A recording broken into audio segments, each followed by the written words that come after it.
Kris here, Green Sabre. Welcome to Doom Telly, episode 55. And I'm going to do another ranking this week. But first, updates, I suppose. Not a massive amount to report, to be quite honest with you. Green Sabre, we didn't rehearse this week because Brian was away. So, and I'm away this coming weekend, so we won't be rehearsing again then. But we're in the final stages of prepping for the recording, which is happening right at the back end of April, start of May.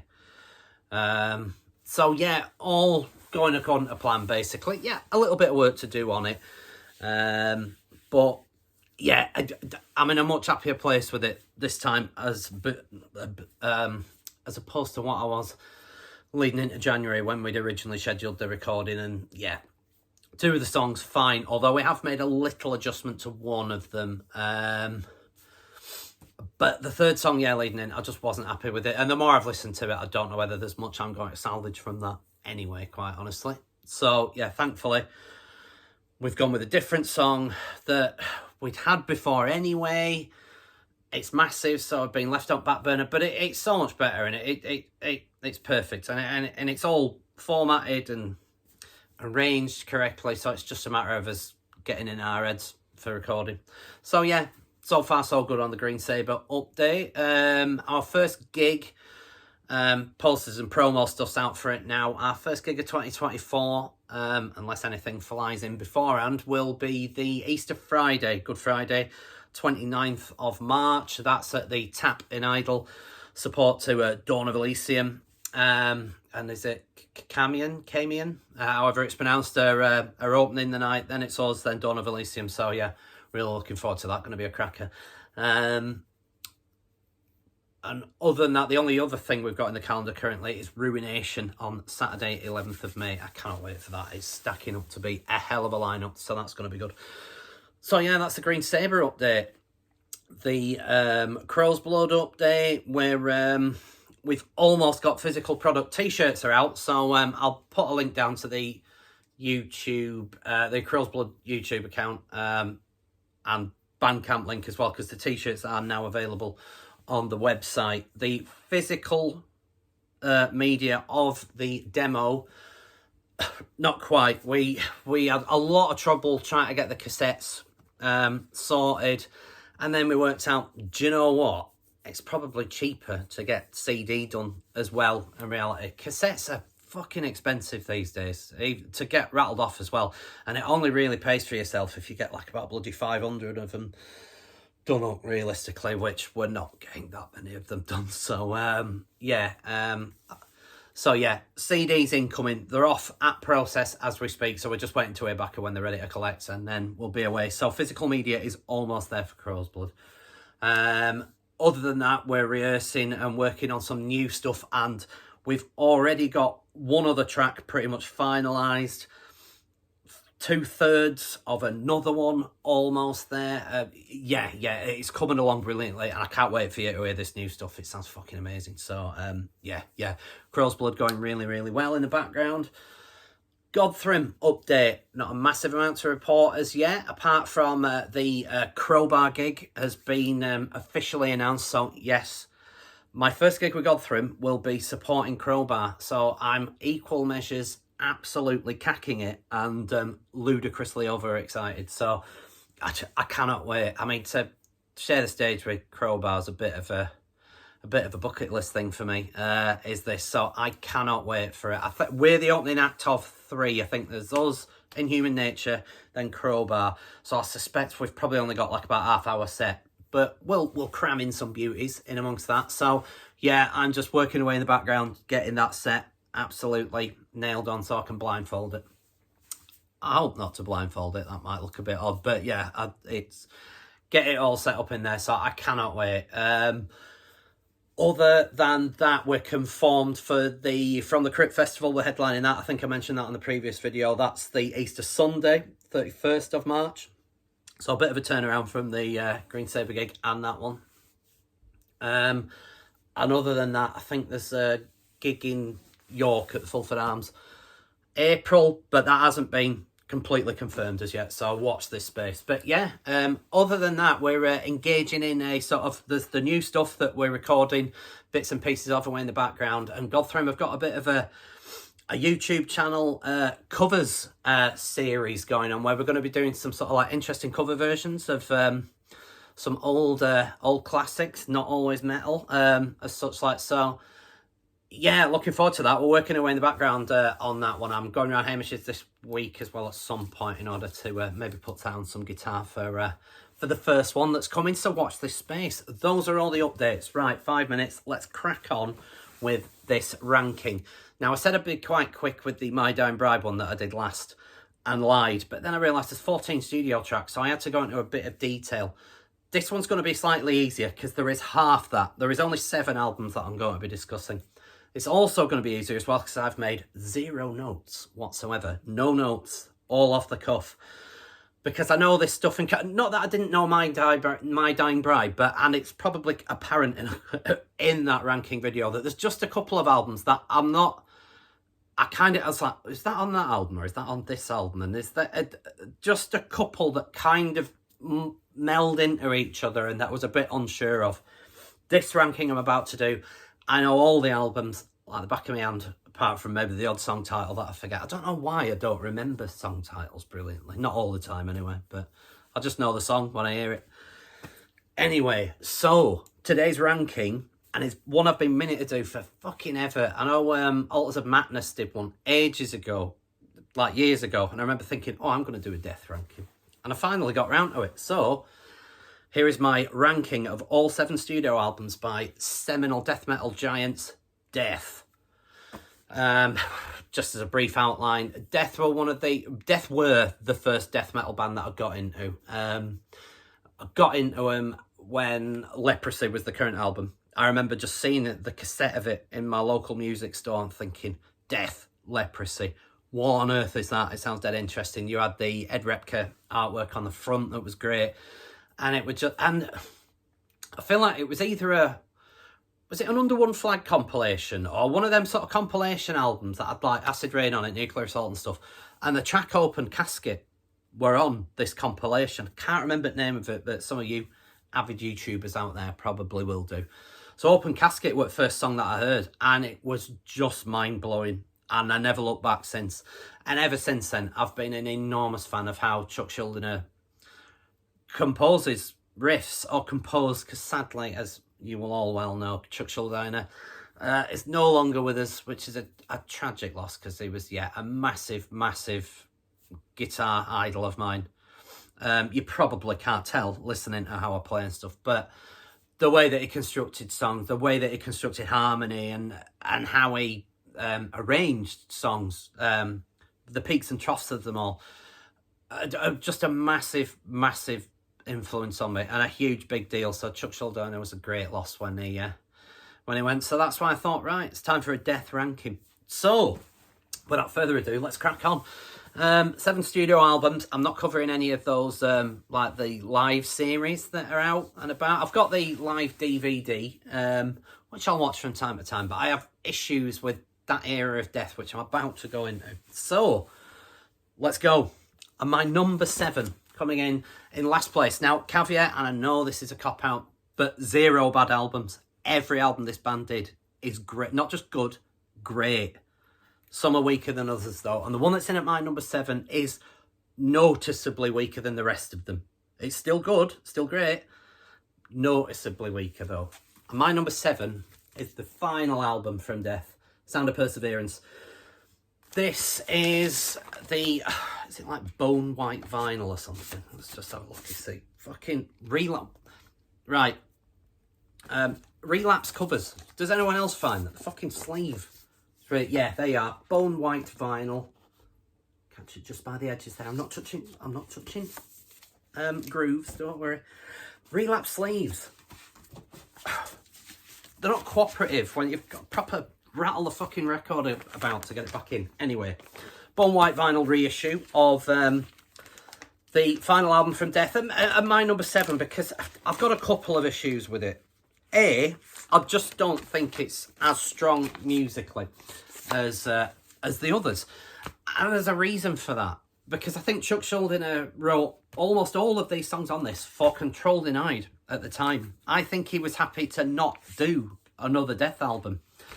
But I could be wrong with the finer points of the details here. But I think part of the contract that he'd signed up with, was it Relapse or was it whoever it was at the time, was that he wanted to do Control Denied, and they were like, no, we've signed you, Chuck Schuldiner. We want another Death record. That's sort of why we signed you.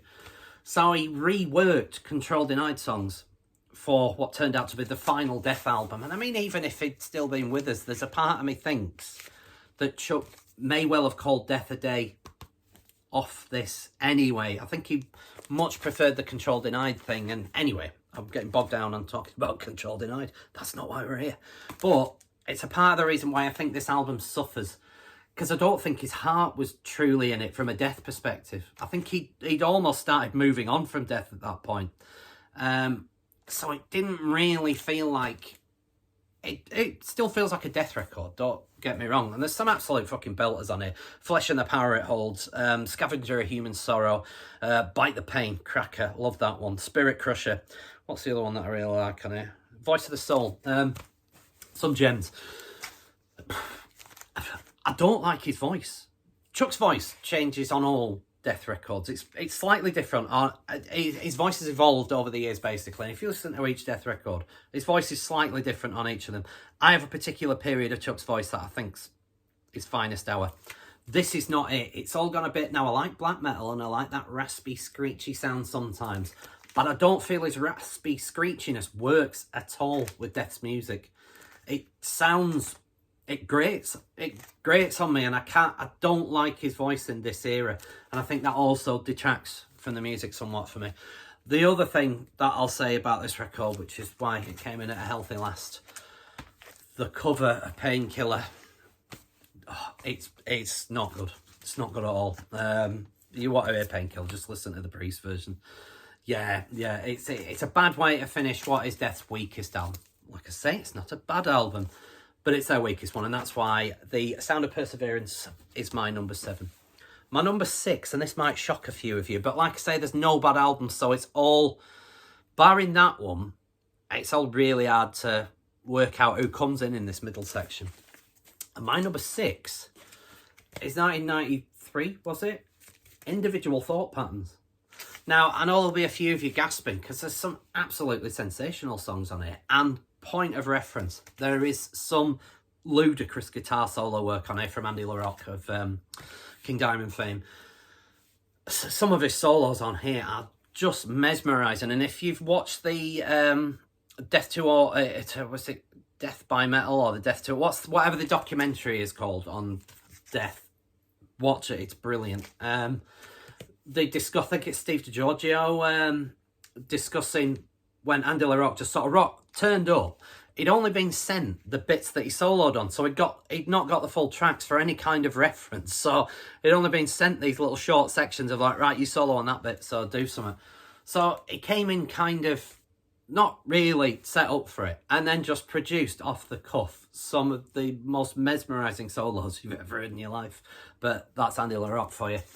Yeah, the solos on it are fantastic. One of Death's finest hours finishes it, The Philosopher, but you've also got Overactive Imagination, In Human Form, Jealousy, Trapped in a Corner, Individual Thought Patterns, a track, Out of Touch, Destiny. There's some just rippers on this album.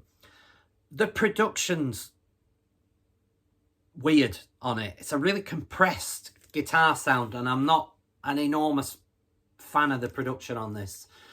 The bass is really, really loud, and again, I think that's partly... I saw an interview with Steve DiGiorgio where he was saying that he was a bit gutted with Human, the album that preceded this one, that he felt that the bass had been mixed out of it, and that Chuck was never actually particularly happy with the mix of Human. However, I think by remedying that, the bass is a little loud on this one. I don't think we're quite at Severed Survival levels of bass being really up in the mix. But yeah, it's just a bit of a weird mix. And for that, it comes in at my number 6. Because like I say, I think there are stronger Death albums. And there's great stuff on it. But production and that kind of thing just pushes it down to number 6 for me. So that's why.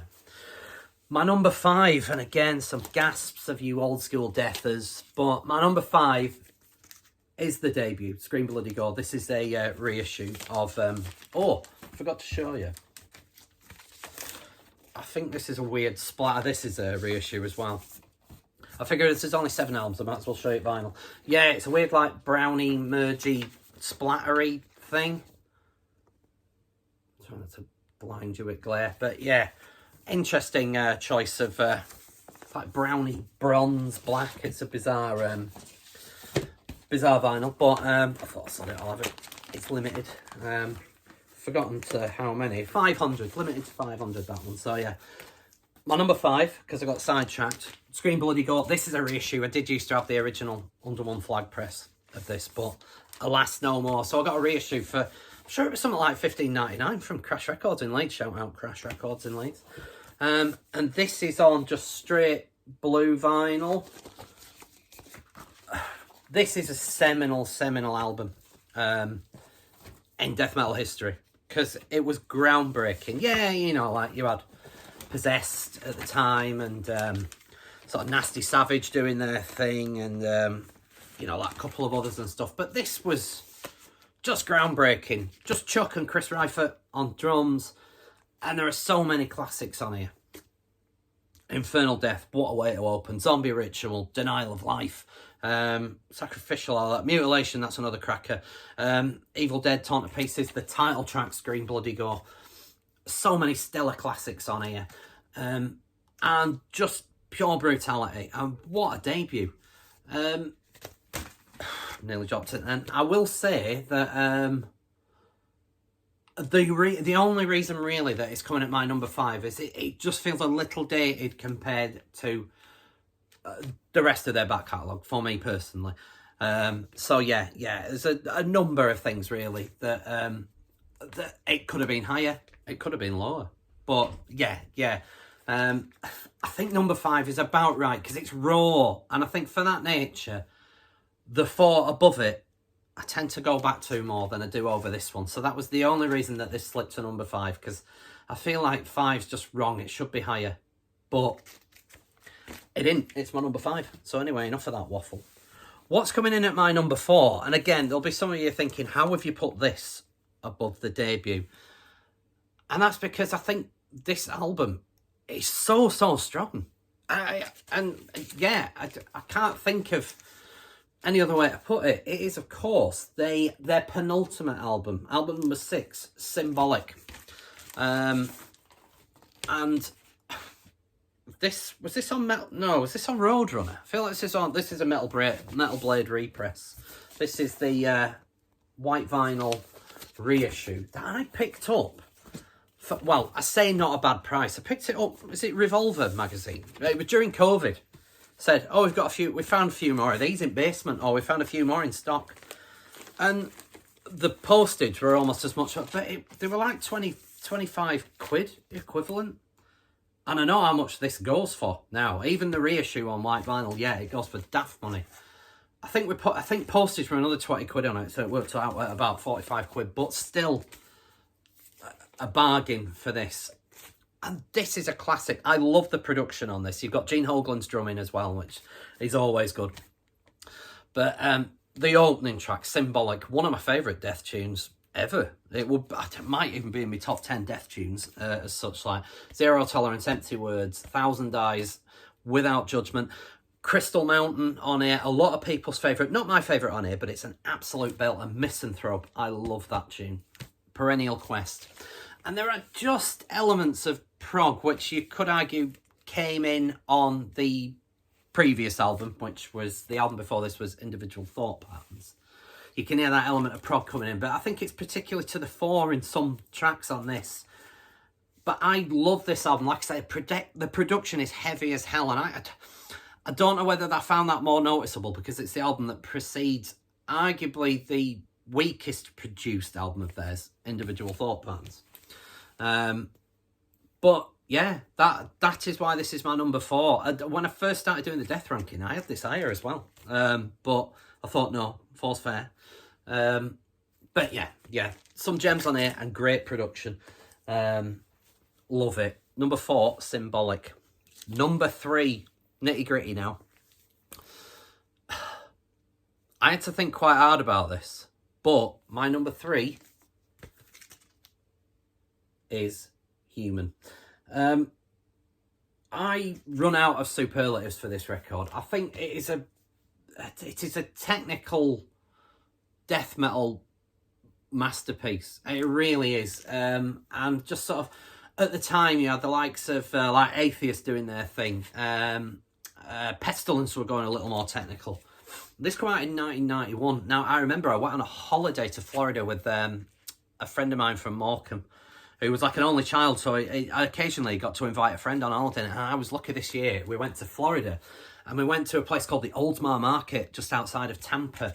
And if any of you have seen that old death metal documentary, the Oldsmar Market record store was where all the who's who of death metal. I think James Murphy worked there for a bit. I think some of Morbid Angel might have worked there for a bit. I think I went to that record store in that market, and I bought this on cassette. It was at the time. I think my mate bought a couple of vinyl. I forget what it was, but this had just come out. I remember we listened to it in the hire car on the way back to where we were stopping. I don't think his parents were keen, but it was just mind-blowing. So heavy, the production's so heavy on it. The technicality is blistering. And for many, many years after that point, this was my favourite death record, comfortably. It's dropped in the rankings over the years, though, and I'll tell you why. Because I think the two that I rank higher than it have stronger songs that have stood the test of time slightly better, just from a songwriting perspective. There's no denying that this is technically Death's best record, really. Sean Reinert's drums are just insane, and it's like his little jazz fills in this, what he does on cymbals, and the Sean Reinert and Paul Masvidal dynamic that came from the band Cynic, who were also doing technical stuff at the time, really added it took it to another level. Paul Masvidal, amazing soloist, but I feel like the album that makes my number 1, the solos are better than Paul Masvidal's on it. I mean, I'm really splitting hairs and I'm being picky, but yeah, the reason it's my number 3, it is a breathtaking work of technical death magnificence, and there is zero denying that. And you could argue it is stronger than the album that I'm about to talk about, but I will give my reasons for that. But yeah, Death, Human, my number 3. My number 2, and one that I've got this on picture disc, original sort of picture disc press. I think that cost me 30 quid from a record fair somewhere or something like that. My other is a reissue on, sorry, I think, is it like a kind of smoky clear or something? Yeah, there you are. Sort of, yeah, weird smoky clear vinyl or something. That's the one that takes the most battering on the deck. But my number 2, Human, 1988's Human, their second album, and I think it is just a straight up death metal masterpiece. And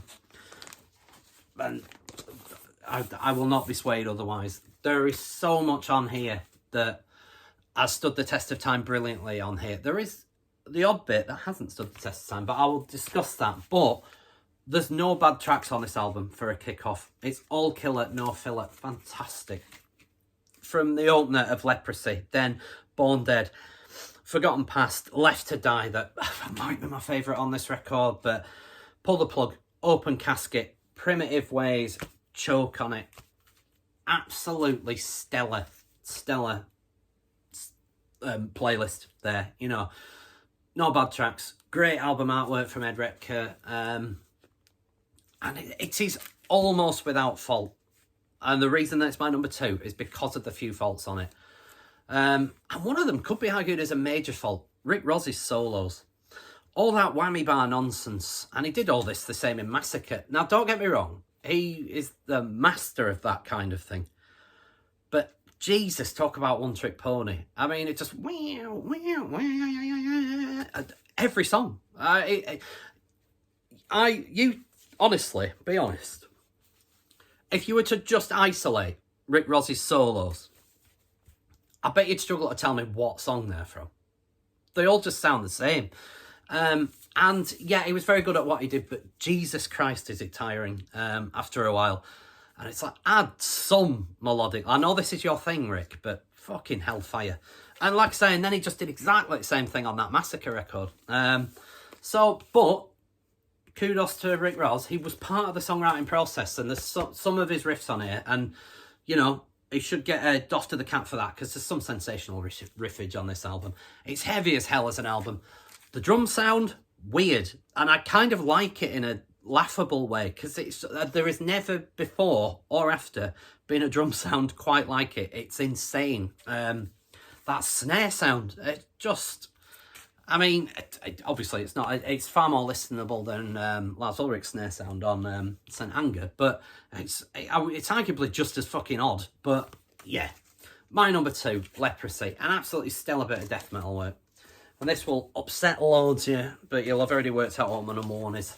I've 2 copies of this, the original press and the Relapse reissue. That's just on black vinyl, so it's pointless me showing you that one. But my original press of Spiritual Healing, my favourite death record. And I'll tell you why. I've mentioned this on other videos, but I think it perfectly encapsulates everything magnificent about death. You've got the original death metal magnificence here in spades, but you've got that transition. This is the transitional album to more technical wizardry. And I think there's just enough technicality on here mixed with the death metal to make it their finest hour, personally. Again, no bad songs on this. Living Monstrosity, Alter in the Future. Is it Defensive Personalities then. Within the Mind, Spiritual Healing, Low Life, Genetic Reconstruction, Killing Spree. All killer, no filler.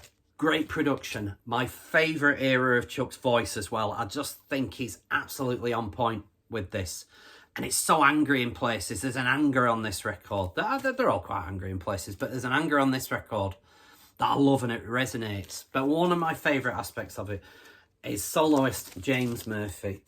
There's your man, who is lead guitarist on this album. Now, Chuck Schuldiner did his own solos as well, but James Murphy is one of my favourite guitar soloists of all time. And some of his solos on here are hair on the back of the neck, standing uply brilliant. Sorry, there must be a better way of putting that. But just magnificent. And this was the new album. I'd heard Leprosy. Me and my brother had got into Leprosy. We got that tape from the local store and all that. And then I feel like it was only a few months. We were listening to Leprosy in 1989. And it were only a few months later that this come out. And I think that I immersed myself in it and absolutely adored it. Just loved it from start to finish. Got my old ticket stub there. I don't know if you can see it. From Bradford Queen's Hall, supporting creator. This album support didn't quite work out like that, because this is the tour that Chuck Schuldiner famously pulled out at the last minute. James Murphy had already been binned at that point. And Terry Butler and, what's he called? Bill Andrews, sorry, the drummer. Famously decided to honour the tour and went away on that tour knowing full well that they were fired when they got back for doing so. Took 2 road crew with them and basically just played tracks fairly badly, if we're honest, from Scream Bloody Gore and Leprosy. No, tell a lie, they played Defensive Personalities off of this. And that were it. It was so disappointing, because I immersed myself in this record and couldn't wait to see it. Bradford Queen's Hall 1990. What day were it? 10th of November 1990 this. And was so disappointed. I did get to see Death several times after that with Chuck Schuldiner. But yeah, my number 1, Death, Spiritual Healing. Absolutely magnificent record. And I won't be told otherwise. That was my Death ranking.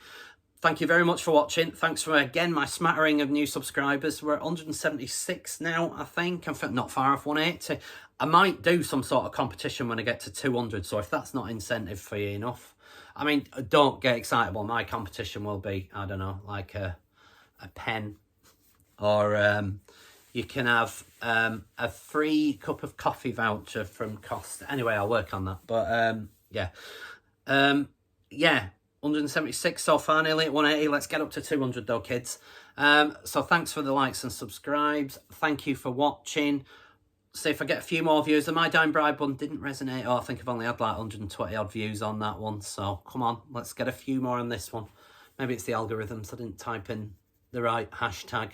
Anyway, thanks for watching. Stay posted. I'm away next weekend, long weekend, so very unlikely to be a video next week.